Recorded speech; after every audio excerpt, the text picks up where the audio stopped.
Bleach. क्या होती है ब्लीच? क्रीम का प्रयोग करके अनचाहे बालों का रंग बदलने की प्रक्रिया को हम क्या कहते हैं? ब्लीच। इसमें बाल त्वचा से अलग नहीं हटते, यानी कि टूटते नहीं हैं, सिर्फ बालों का रंग बदलता है ना? उनका रंग त्वचा के रंग का हो जाता है। सामानों की सूची, कौन कौन से सामान इसमें यूज होते हैं?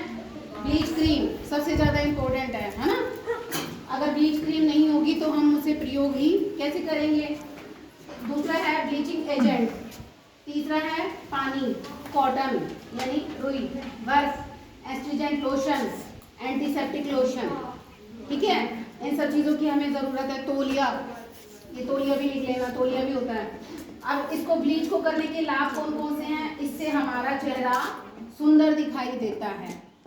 नंबर 2, चेहरे के दाग धब्बे हल्के दिखाई देते हैं। नंबर 3, चेहरे के बालों का रंग त्वचा के रंग का हो जाता है, जिसके कारण भी चेहरे पर चमक आ जाती है, त्वचा पर चमक आ जाती है।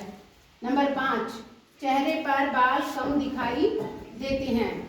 ये तो था ब्लीच के बारे में। ब्लीच करते वक्त हमें कौन कौन सी सावधानियां बरतनी चाहिए?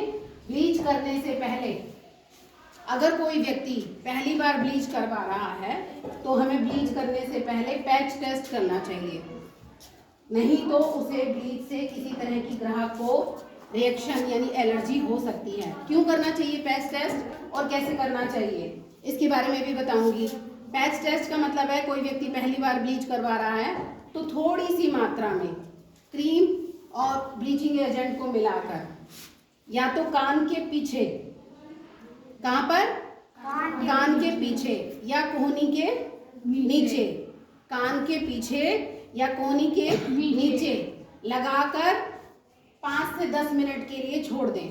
अगर इन दो जगह पर 10 मिनट के बाद किसी तरह की कोई एलर्जी, खुजली, इचिंग नहीं होती, कोई रैशेज नहीं पड़ता, तो इसका मतलब वो ब्लीच क्रीम ग्राहक के लिए सूटेबल है, हम उस पर उसका प्रयोग कर सकते हैं। अगर ग्राहक को किसी तरह की इचिंग हो रही है, खुजली हो रही है, रैशेज हो रहे हैं, तो हमें उस ग्राहक पर ब्लीचिंग क्रीम का प्रयोग नहीं करना। ठीक है, इसलिए हम पहले पैच टेस्ट करके प्रयोग करते हैं। और ब्लीचिंग करने के लिए हम कहाँ से कैसे शुरू करते हैं? तो ब्लीच करने के लिए जब हम ब्लीच की क्रीम तैयार कर लेते हैं तो सबसे पहले हम अपर लिप्स से लगाना शुरू करते हैं। क्यों करते हैं? इस चेहरे के इस एरिया में बालों की संख्या ज़्यादा होती है ना? तो इसलिए हम लगाना भी यहीं से शुरू करते हैं और इसको हटाते हैं ना जब 10 मिनट के बाद, तो हटाना भी यहीं से ही शुरू करते हैं, चेक यहीं से करते हैं। 10 मिनट के बाद हम चेक करते हैं, अगर बालों का रंग बदल गया है तो हम सारी क्रीम फेस की स्पैचुला की सहायता से हटा लेते हैं। और अगर कलर चेंज नहीं हुआ तो 2 से 4 मिनट तक हम क्रीम को और लगा रहने देते हैं और फिर दोबारा चेक करते हैं। जब बालों का कलर चेंज हो जाता है तो हम हटाकर उस स्पंज से, वाटर की सहायता से, पानी की सहायता से फेस को क्लीन कर लेंगे। एस्ट्रीजेंट लोशन या एंटीसेप्टिक लोशन लगा लेंगे जिससे जलन ना हो।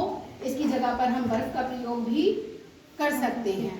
अगर बाय चांस ऐसा हो जाए कि किसी क्लाइंट को पैच टेस्ट में एलर्जी ना हो, लेकिन फेस तो बहुत बड़ा एरिया होता है ना, पैच टेस्ट तो हम छोटे से एरिया पे करते हैं, फेस पर लगाने के बाद अचानक से एलर्जी हो जाए, लगाते ही कहे वो मेरे तो इचिंग हो रही है, मेरे तो दिक्कत हो गई है, हटाओ हटाओ, तो हमें तुरंत उसकी क्रीम को हटा देना चाहिए। लेकिन अब उसकी इचिंग हो रही है तो उसको शांत कैसे करना है? बर्फ रगड़नी है।